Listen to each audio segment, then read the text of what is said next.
Let's go ahead and get started. We've got a ton to cover today. Hopefully we've met by now. Jessica Winger, Program Lead for ClimateCAP. Really excited to have this session, Understanding Energy and the Global Transition. We are incredibly lucky to have Jonathan Silverthorne from Dartmouth's Tuck School of Business to lead our session today. He did a similar session for us last year, which was very, very popular, and so really excited to share this with you. It's impossible to talk about climate without understanding the fundamentals of energy and what's required to transition our global energy system to a low carbon one. So Jonathan's going to be talking us through kind of how that all works, how energy is produced, delivered, used, and how this all impacts different kind of climate outcomes. So we're really excited to jump into the session, but I wanted to quickly mention our overall ClimateCAP program again, just in case you haven't seen this yet. We do have a ton of different programs, which are all available to see on our website. If you have any questions about any of those at any point in time, feel free to reach out to us directly, climatecap@duke.edu. But wanted to highlight our MBA Summit in case you hadn't seen that yet. This is our flagship event every year, bringing together over 400 MBA students from around the world to network and learn about climate and business. Our most recent summit was hosted by MIT Sloan back in April. You can see the agenda, speakers, and tons of session recordings on our website, as well as for our past summits as well.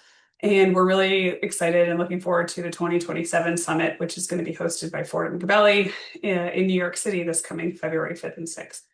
There's really no other event where you get to come together in person with so many other MBAs interested in similar topics, so highly recommend that you make this a priority for the coming year.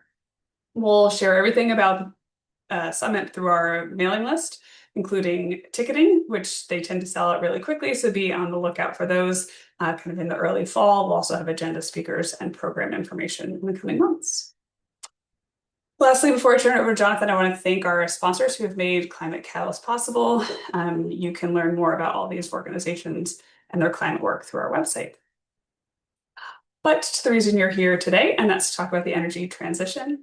I've shared Jonathan's full bio on the registration page, so we're not going to go through that right now. And we're just going to go ahead and get started. During this session, please use the QA function at the bottom of your screen to submit any questions that you have, and we'll get to those at the end of the session. With that, I'm going to turn it over to Jonathan. Great. Thank you so much, Jessica, both for the introduction and for all the work the ClimateCAP team has put into this. I'm going to go ahead and share my slides here. Okay, can you see the slides all right? Great. All right. So good afternoon, everybody, or good morning, depending on where you're calling from.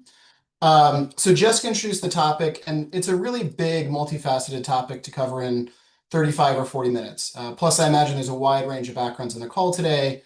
So I've tried to make this both accessible to anyone while still keeping it interesting for folks with more expertise. Recognizing that, my goal is to first talk about why energy is important, so to get you as excited about it as I am, to give an update on where the world is and the growth and sustainability of our energy systems, to give a quick primer on those systems, so how energy is produced, transported, and used, then to look at key pathways to reduce energy emissions, and I'll wrap up with some high-level takeaways for you as you begin your MBA experience. For anyone pursuing careers related to energy, I'm hoping to give you a sense of the opportunities for MBAs to work in these fields. And for anyone else, I'm hoping you walk away with an understanding of the central role that energy plays, as Jessica said, in climate, decarbonization, and a range of other industries. And finally, I'll add, we're going to cover some topics and technologies and approaches that are being fiercely debated by a lot of folks from all different sides.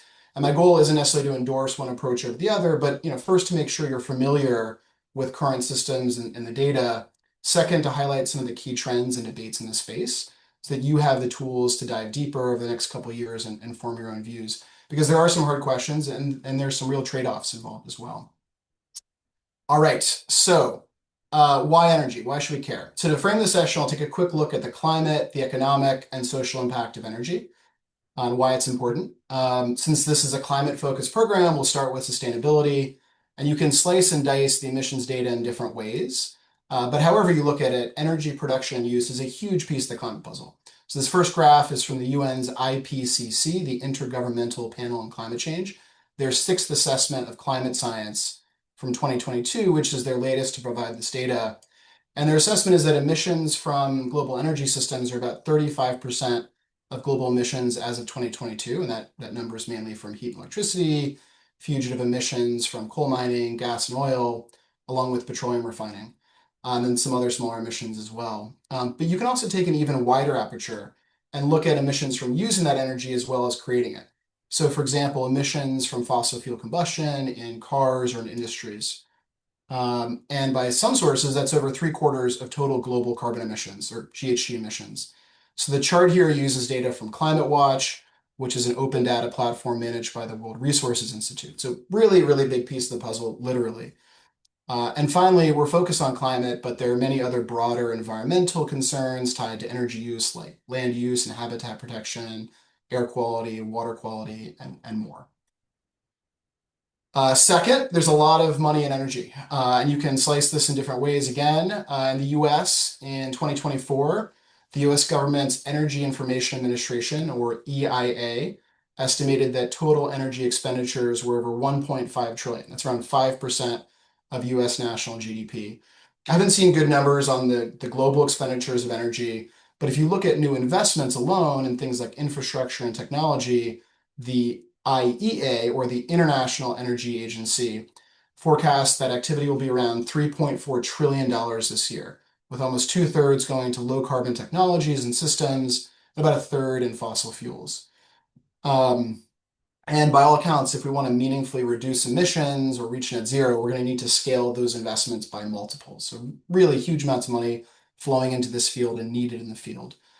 So among other things, it represents great investments and great career opportunities for you all as well. On the flip side, I think it's important to mention the cost to consumers and industries. So in the US, for example, almost 1/3 of American households reported being energy insecure, meaning they experience at least one of 5 criteria, such as having to choose between paying their electric bill or buying enough food that week. And moreover, since energy is a major cost input for a lot of industries, rising energy prices can drive inflation or cut competitiveness across economies. You can see that on the commercial and industrial side. For example, after natural gas and electricity prices shot up in 2022 in Europe, energy-intensive industries in countries like Germany really struggled with manufacturing and other work. And you can see that in global food prices as well in some cases. And finally, it's obvious, but it's also easy to forget that energy is an essential service for economies and just for lives around the world. So if you're from a country like maybe the US or some other advanced economies that maybe haven't had major energy crises in your lifetime, talk to classmates, talk to some folks who lived in different countries and have experienced them. I think you'll really understand what it's like when it's not there. To me, this quote from President Ramaphosa in South Africa really drives that home, that you can't have a modern functioning society without a functioning energy system. All right, so now that hopefully you're as excited about energy as I am, I'll start with a quick snapshot of energy in the world today before we do a deeper dive into energy systems and decarbonization. So here's our global energy mix today, or in 2023 to be precise. The first thing you can see is that 80% of energy supply came from fossil fuels. So that's oil in black, coal in gray, each about 30%, give or take. Natural gas in blue was just under 1/4 of supply. Meanwhile, solar and wind, that small green W/S, made up only about 3% of total global energy supply. And that might be surprising for some folks given the headlines about how dramatically wind and solar have scaled in recent years, and they really are growing rapidly and dramatically. But I think it speaks to 2 dynamics that are important at the top here to frame and to keep in mind. The first is how large and complex global energy systems are. And on that note, how much they've grown even over the past 25 years, with global energy supply rising by about 50% since 2000. A lot of that increase has come from coal and natural gas. And second, how long-lasting a lot of energy infrastructure is. So we often make very large capital investments in systems that last for decades in the industry. That was supply. So we'll look very quickly at how we consume our energy. In other words, what form it's in when it's consumed by end users and individuals, businesses to heat buildings, cool buildings, run lights, etc. And in the presentation, we'll start by talking about oil and natural gas, and then we'll dive into electricity in more detail. Electricity use is growing rapidly.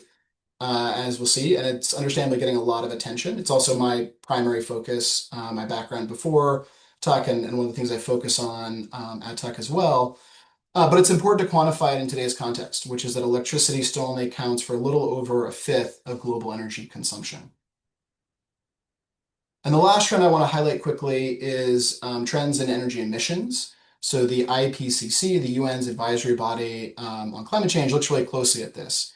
And what they found in their latest comprehensive report in 2022 is first that economic growth and population growth have been the strongest drivers of emissions. So as the populations grow, as economies grow, that drives emissions.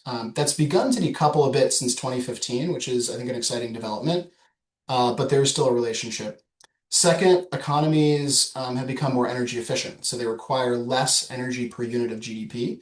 Again, really exciting, I think, and that's happening across all regions globally.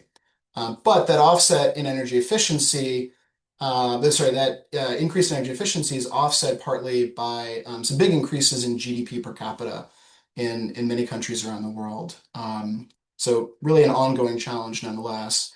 And some regions have started decarbonizing energy systems, especially maybe North America, Europe, Eurasia, but globally the amount of CO2 per unit of energy has remained virtually unchanged over the past 30 years. So as we produce more energy to power growing economies and growing populations, we produce more energy-related emissions.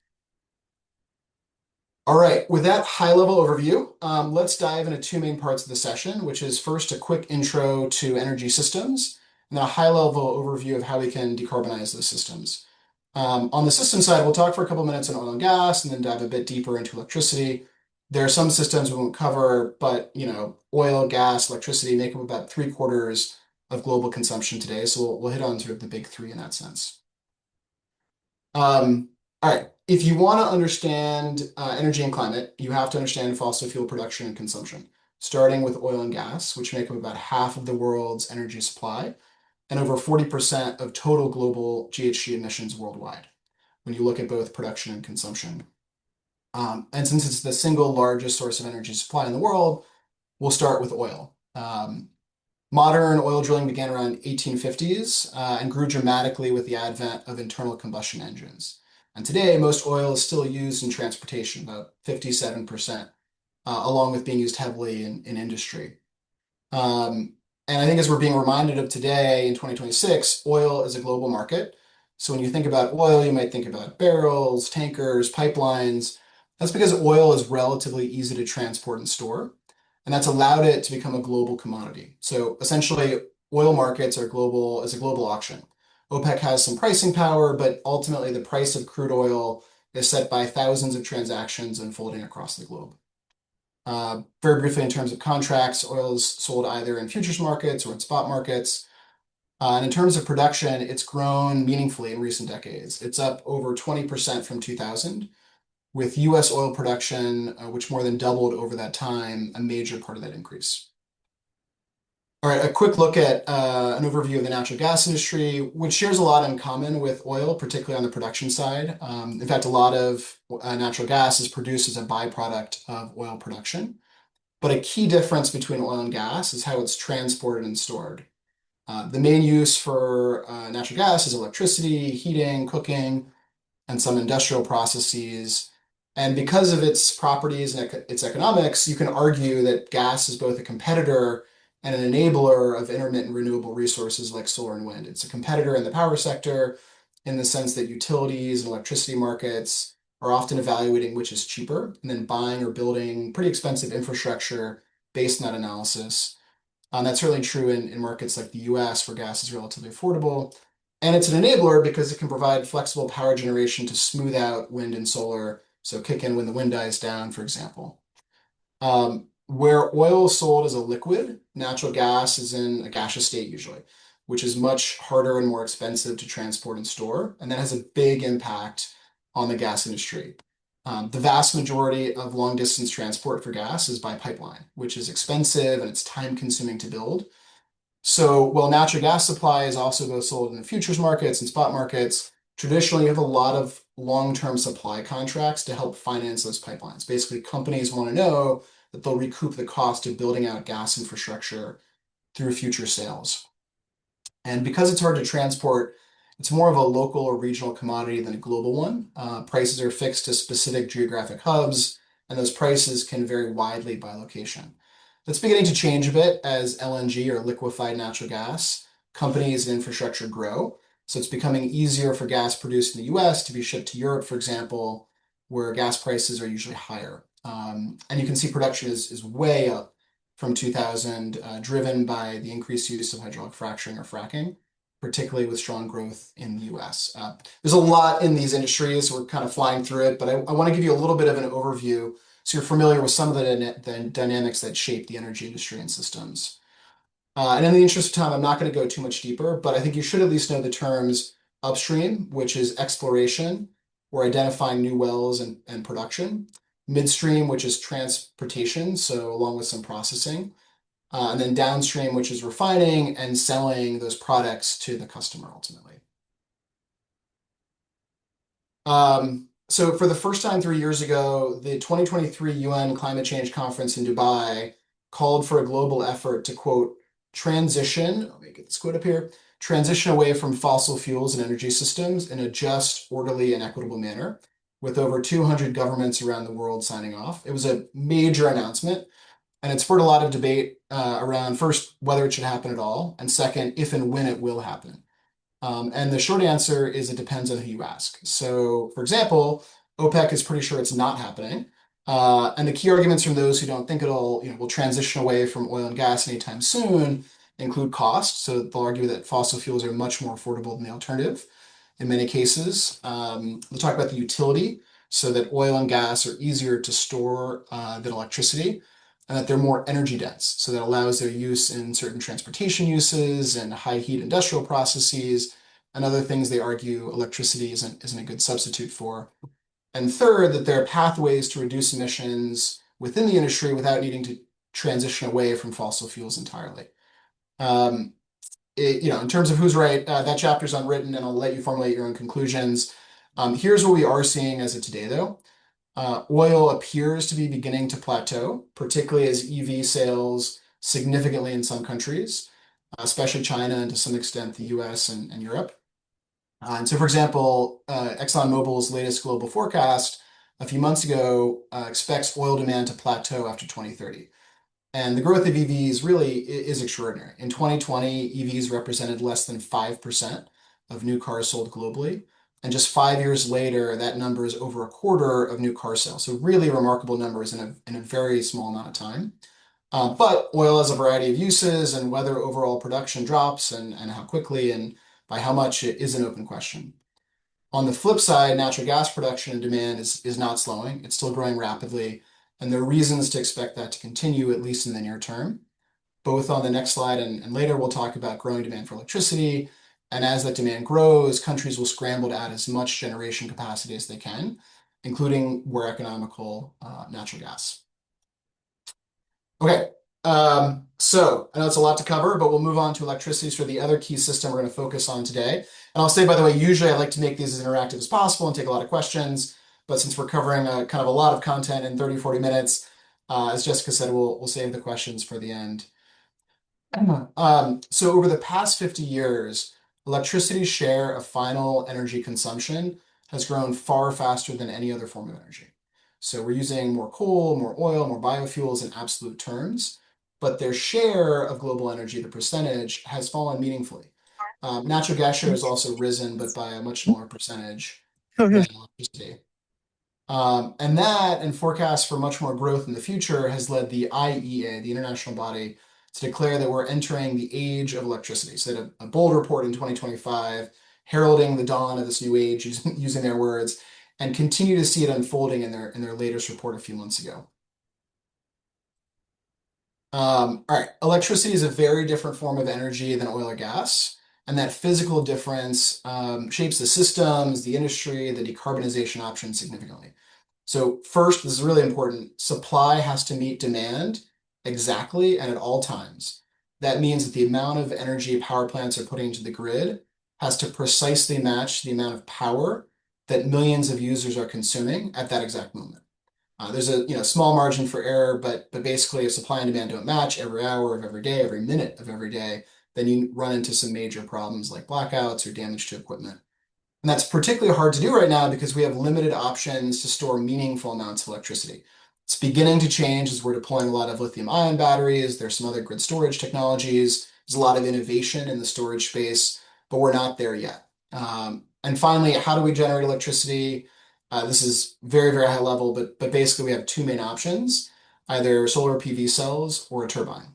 There are several different kinds of turbines. You can use steam to power a turbine. You can use that can come from nuclear or fossil fuel steam, combustion turbines, especially gas turbines, wind turbines, hydro turbines. So a lot of different technologies within the turbine space. So like with oil and gas, I'm not going to go too much into the physical systems, but you should know a couple of terms. First is generation. So that's producing the electricity from a power plant or solar farm. Second is transmission, so transporting that power at high voltages over long electrical wires.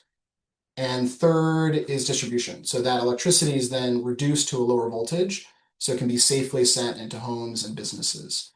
And second, I think it's important to underscore that this system, the electrical grid, is an extremely important and I think often overlooked part of tackling climate change, since it's tough to store and transport electricity any other way economically.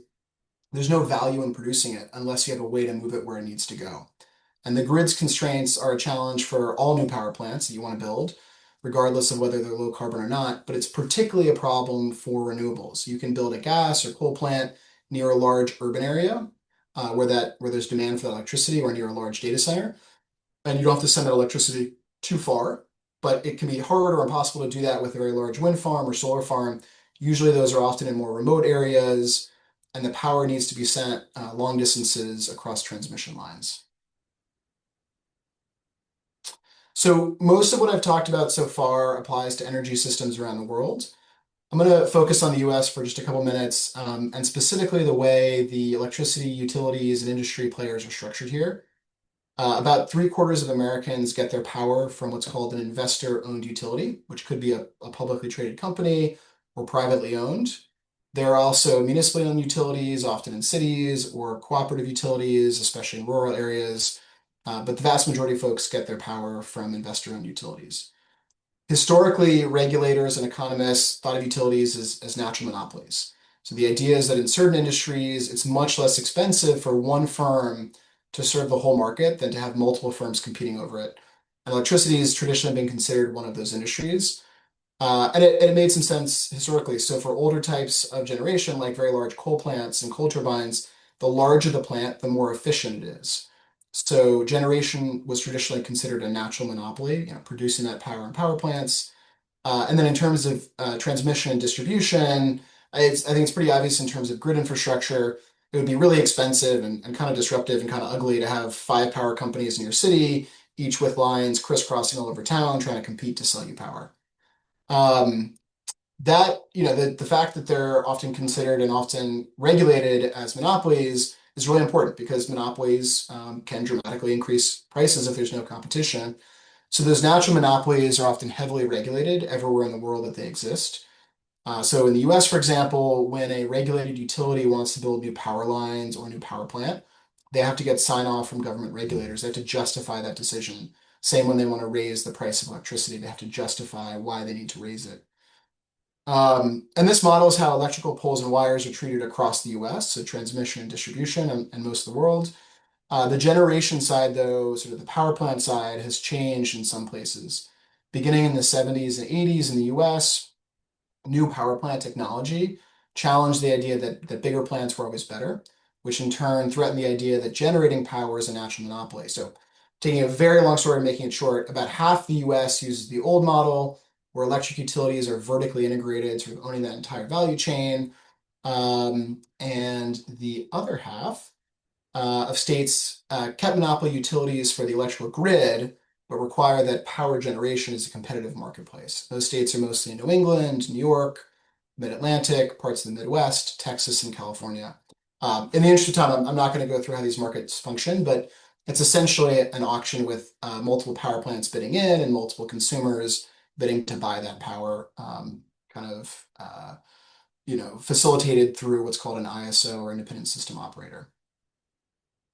All right, I'll wrap up the electricity and energy systems part by briefly touching on different technologies or fuel sources. So in terms of how we produce electricity globally, we get about 60% from fossil fuels, especially coal and natural gas, and about 40% from low carbon sources led by hydropower, then nuclear, then wind and solar. And that mix, though, is going to vary significantly by country and by region, which highlights that at least with current technologies, the best electricity mix, the best energy mix, is going to depend on the resources, the geography, the needs of that specific place. So, for example, the U.S. is really strong on natural gas generation because we have a lot of natural gas production. Where India and China have very large natural coal resources, they both use coal heavily. Brazil is really big on hydropower, particularly on the Amazon River Basin and so on.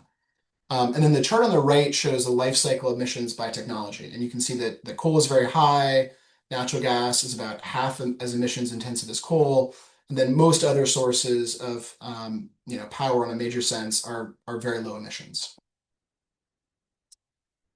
Okay, so energy is important, it's complex, it has a huge climate footprint. Given all of that, how can we reduce emissions? It's a big question. There's disagreement, so I'll highlight some of the commonly proposed levers, including energy efficiency, continuing to use fossil fuels but reducing their emissions footprint. Third, electrifying as many energy uses as possible, and then increasing the share of low carbon electricity in the grid. Um, Next is switching to low carbon fossil fuels or low carbon fuels, sorry, like biofuels and hydrogen. And finally, there are proponents of using carbon offsets to cover activities that we can't easily decarbonize. I'm going to focus on the first three of these in the interest of time, and particularly on electrification. So as a reminder, I'm aiming to present the range of tools companies and countries are exploring. I'm not going to say that any of these approaches are, or that all of these approaches are equally valid, but you should be familiar with them. And I think the answer is probably a combination of several of them, plus a few other tools. So as an example of that, this is the IEA's roadmap to net zero emissions from energy.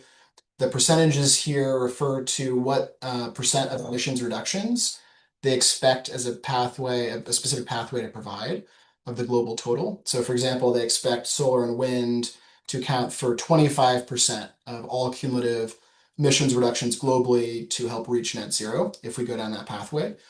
As with all forecasts and pathways, don't treat this as written in stone. I would say treat it as a useful thought experiment of what is one possible, maybe realistic, potentially optimal pathway to decarbonize energy systems. And as you can see, they focus here heavily on electrification, on low carbon electricity, and on energy efficiency and reducing demand. All right, so first up of those pathways, energy efficiency may not be as exciting or dramatic as a new nuclear power plant or electric airplane, but efficiency is a major lever for climate, for affordability, for grid reliability, for other social impacts. You might have personal stories of energy efficiency or energy inefficiency. I know I've lived in apartments where building heating was so high in the winter and it was set building wide, you couldn't control it in your apartment. So the only way you could cool off your apartment was to open the windows with the heat blowing in very cold temperatures. And obviously that's incredibly wasteful, not very efficient. So the kinds of things we want to try to avoid. And at a macro level, there are a lot of examples we could use. In 2023, the EU enshrined an energy efficiency first principle into law, requiring member states in the EU to consider efficiency in all of their relevant policy and investment decisions. And it's already starting to have an impact. The Energy Star program in the US is another. A lot of folks are familiar with that blue and white logo. So the Energy Star program office estimated that it saved consumers over $42 billion in energy costs in 2020 alone, with major emissions reductions along with that. The Trump administration announced plans last year, pardon me, announced plans last year to close that office, but pulled back after a number of industry groups and legislators objected. One more thing to note, there are skeptics that energy efficiency will always reduce emissions. The idea is that if we can make cars more fuel efficient, that means it's cheaper to drive further, so people will just simply drive more. And then that could not only cancel out those savings, but might actually increase fuel efficiency overall, or fuel use overall. Nonetheless, fuel efficiency is good, energy efficiency is good. Anytime we can do the same thing while using less energy, that's a win. So looking at the macro data, you can see the real impact of energy efficiency over the long term. Energy intensity is one measure that looks at how much energy is needed per unit of GDP. So you can see that in the US, our inflation adjusted or real GDP has consistently shot up over the past 70 years. But at the same time, total energy use has somewhat plateaued over the past 20 or 30 years. Energy efficiency isn't the only reason for that trend. It might not even be the biggest one, but it is a significant factor. So it really has provided a lot of value. All right, on oil and gas, fossil fuels, we talked earlier about how they're a major part of our energy system, and currently we're on track to keep using them for some amount of time to come. So reducing the emissions intensity of the oil and gas we do use is an important step. And you can do that on the consumer side with fuel efficiency and energy efficiency. And you can also do that on the producer side, where there's a lot of low-hanging fruit, like reducing fugitive emissions and flaring, electrifying upstream facilities, so using electricity at the facilities that explore, that produce oil and gas, which are very energy intensive, as well as at the refining system and refining plants, using carbon storage and capture and other tools and techniques. The IEA, the international body, estimated that a $600 billion investment in some of these steps could cut in half the amount of emissions related to oil and gas operations. And as a side note, something a lot of oil and gas super majors will argue that there's not necessarily a linear relationship between the amount of oil and gas a company produces and the emissions footprint of its operations. So it's really about the equipment, the operational practices that companies use that can have a big impact in reducing emissions on the production side. On electrification, this is one of the most championed pathways to net zero, to reducing emissions, to a low carbon energy system. So I'll spend a little bit more time here. And it has two objectives. So, advocates want these two things at the same time. The first is to quickly electrify as many sectors as economically and operationally possible.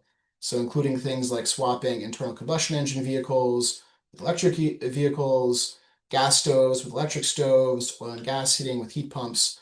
And alongside that is to rapidly scale low or at least or zero carbon electricity sources, so renewables, nuclear, geothermal, and so on. And people will often refer to pursuing both of these at the same time as beneficial electrification. And there are a lot of supporters: the UN, IPCC, the IEA, the international body. It's part of several major national plans, like in the UK.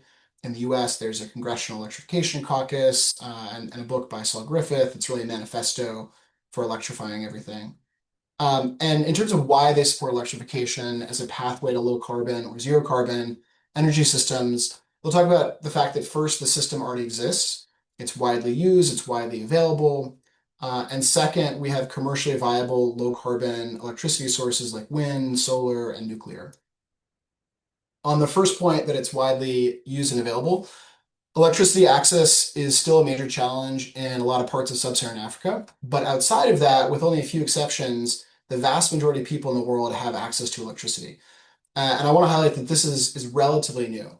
Since 2000, over 500 million people in India have gained access to electricity. That access isn't always sufficient, it's not always equitable or reliable, it's not perfect, but I would say global electrification is a huge 20th and 21st century achievement. And second, we have commercially viable low carbon electricity sources like wind, solar, nuclear. Similar to the last slide, it's really remarkable how rapidly the cost of major renewables technology has come down. First wind, and then over the past 15 years, solar. I'll click through this quickly, but what you're seeing is that the cost to build a large scale solar farm in the US dropped by 82% from 2010 to 2020. And that's enabled global capacity to increase almost 20-fold over that decade. So the declining cost of solar, we've really seen a tremendous amount of deployment, which are interrelated factors. There's way too much to talk about on the electricity side and low carbon sources, but it's having a moment here, so I'll highlight nuclear. It's a low carbon technology that's getting a lot of attention. 31 countries have active nuclear power plants, with 5, the US, China, France, Russia, and South Korea, accounting for over 2/3 of that capacity. And as you can see on the chart to the right, global nuclear generation's only increased slightly in the past couple of decades. But a lot of that change is regionally centered. So countries like Japan and Germany have retired a lot of nuclear, while China has dramatically increased its nuclear fleet. I think in the interest of time, I'll sort of skip through ahead a little bit about this, but there's definitely a lot of interest in building nuclear in the US. The Trump administration is very supportive. There are some challenges to overcome here. We've only had, I think, 4 new nuclear reactors come online in the past 40 years, and they were over budget and very expensive. So critics will point to that and say it's not cost effective, it takes too long to build. And there certainly are reasons for that and arguments there that are valid to explore. On the flip side, China is currently building a tremendous amount of new nuclear, and it's doing it relatively cost effectively. So I think there's a lot to kind of unpack in terms of what's inherent in the technology versus what speaks to regulatory frameworks, to economies of scale, and a sort of expertise at building things. Also, finally, there are a lot of really interesting, dynamic, advanced nuclear technologies from SMRs to different ways to cool reactors to potentially further out in the future fusion reactors that are looking at developing and taking off. So electrification sounds great. What are the challenges along with the solution? So in the right-hand column are some examples of companies using innovative technologies or business models to address climate change. I'm not going to talk about them, but I listed them in case you want to look them up and kind of dive into a little bit of the innovation that's happening here.